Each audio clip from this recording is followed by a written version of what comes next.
'Tis the season on Sunday morning, and here again is Jane Pauley. Songs like that ensure a place in the pantheon of music legends for former Beatle Paul McCartney. Well over half a century into his career, McCartney is still making music while finding time for a visit from our Seth Doan. Who are you sitting here? Just before our interview, Paul McCartney Sorry, Seth, I'm composing. was joking around. But 50 years after the Beatles, got a whole studio here. I know. Virtual albums. he is still constantly composing and is not letting a pandemic get in the way. Most people in lockdown have been making sourdough bread. Paul McCartney makes an album. Well, the other thing people have been doing is cleaning out their closets. So that's a bit what that was. I just started cleaning out my cupboards. It's like, well, wait a minute, what about that song last year that I started but never got to finish? Let's have a look at that. I should finish this. You never used to be afraid of days like these, when I am overwhelmed by your anxiety. It so happens that Sir Paul McCartney, who's 78 years old now, has more interesting cupboards than most of us, and enough fixings to create a new record, McCartney III, released Friday. Welcome to the studio. It's a sort of DIY album. It helps that McCartney has his own recording studio near his farm in England and has had some practice.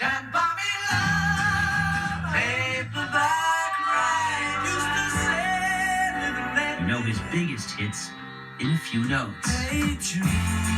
Okay, put those all together and turn them backwards. We've got it. Let me be your guide. For McCartney III, he was not only songwriter, but producer, and played every instrument. It's not like working with a band, because I know what I want to hear, and I don't even have to tell anyone. I just say, let's do some drums. I'll sit on the drums, and I'll think, okay, I want to do. So it's all in my head. The result is an album critics have called experimental, freewheeling, and a playful gem. Do you miss the feedback in a session working with a musician? No, it's just a different kind of thing. I sometimes will ask my engineer, what do you think? One of the guys might have a suggestion, and I will say, no. If making a record is different now, so is talking about it in the era of COVID. I don't want to give it to anyone, I don't want to get it. And when people sort of say, oh, I don't want to wear masks, infringing on my civil liberties, I say, no, that is stupid.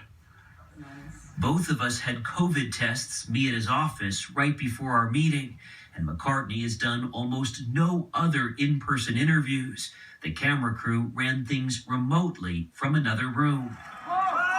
With his wife Nancy Chevelle across the Atlantic, he was living on his farm in England, recording and spending what he calls rockdown with his daughter Mary and 4 of his 8 grandkids. Some evenings at dinner time, he'd play samples for them. So this was just a little bit of fun Grandad had in the studio. Is this the real Sir Paul McCartney? Do you feel this is the authentic you that comes across in a way that a more highly produced album would? Could be true. It could be true, actually, yeah.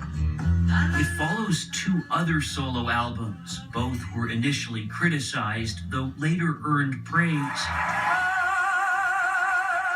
For a guy who's been inducted into the Rock and Roll Hall of Fame twice and has 20 Grammy Awards, we found him still almost awestruck by the process. I just start on either a guitar or piano, and I'm just noodling about, really. Oh, the melody here. Boom, boom, boom, boom, boom, boom, boom, boom, boom. Oh, yeah, that's pretty good. That's why I love it so much, because you start with nothing, and then suddenly, after maybe a couple of hours, you've got a finished song. And that's like, wow. And that still amazes me.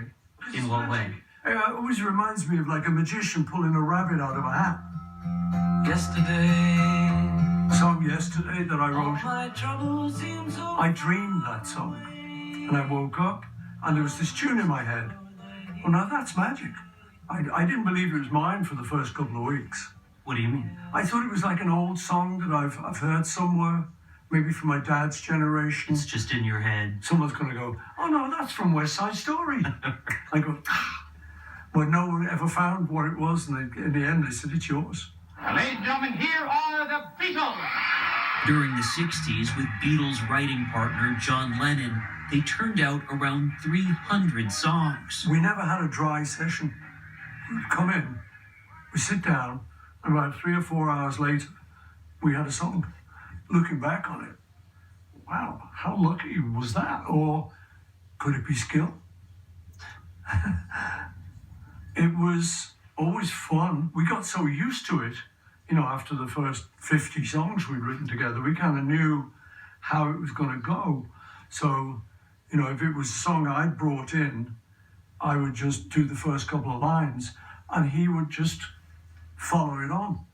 It's getting better all the time. And the song I started, it's getting better all the time. And he went, it couldn't get much worse.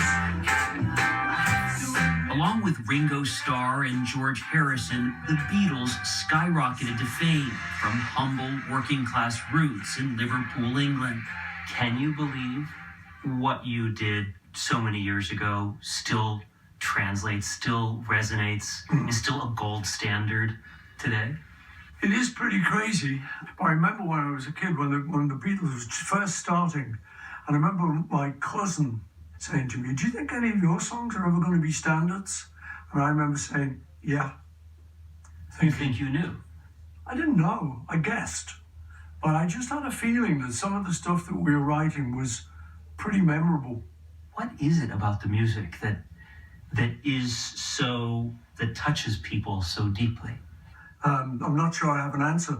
Something to do with the structure of the song. There's no spare stuff that shouldn't be in there.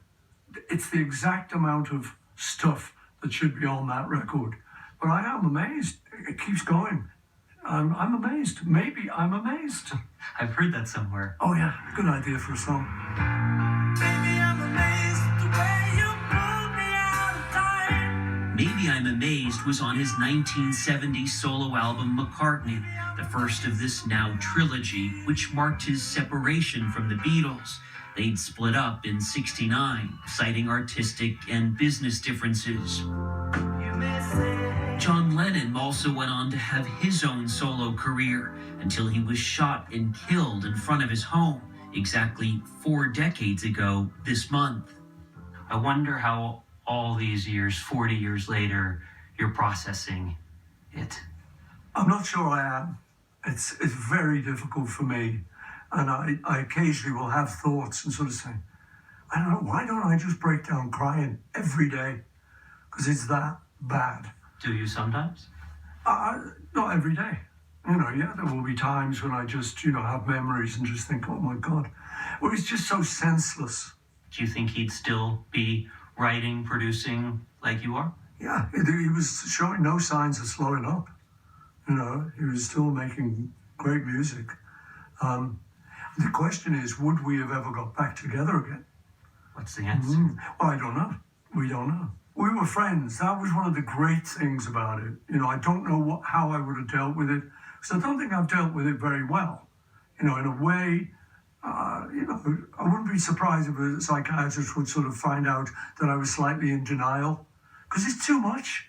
McCartney told us he still has dreams about John Lennon and thinks about him when he writes. What happens if you're in the car and a Beatles song comes on? What do? You turn it up? Turn it off? Turn it up, sing along with it. It always takes me back to the session. It always reminds me, I think, oh yeah, I remember John was there, Ringo was there, and we did this one. Yeah, it's great, because it takes you right back, it's like a flashback. Blackbird singing in the dead of night. Today, when he gets new ideas for melodies, he records them on his phone as a voice memo.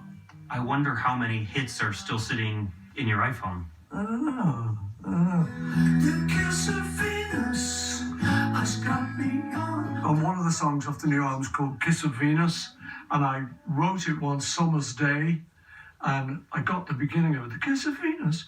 And I thought, oh, that's okay. I'll record it. I'll finish it someday. But then I said to myself, no, what have you got? You haven't got anything on. Sit here and finish that bloody song. It turns out in lockdown, Paul McCartney produced not just a record, but a reminder for the rest of us, which, no surprise, he put to music.